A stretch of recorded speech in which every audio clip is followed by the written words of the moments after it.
So friends welcome to the series of crypto news and CCN.com। अगला जो topic है that is from the Coinbase exchange. So Coinbase is on a course for 23 profit despite sliding trade volumes as the bull market ramps up. So ये article update है James Moral की तरफ से on 3 November on CCN.com। सो अगर आप जिनको नहीं पता कॉइनबेस क्या है, so Coinbase is an cryptocurrency exchange which is rank number 2 after Binance. So Binance का रैंक नंबर 1 है एंड कॉइनबेस का rank number 2 and overall score of this exchange is 8.6।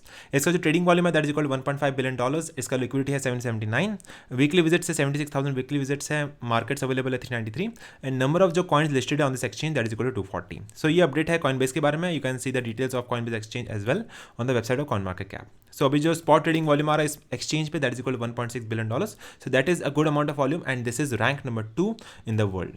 अगर हम इस आर्टिकल के हाइलाइट्स की बात करें, so first is Coinbase Q3 earnings beat expectations despite a significant decline in trade volume. Second is the company's bottom line was protected by income from services and subscription. Will a transaction volume recovery in Q4 boost the Coinbase earning. So ये article update है कि जो third quarter में काफी dip गया था, can it recover in Q4 और not. So that is article update on Coinbase exchange on CCN.com।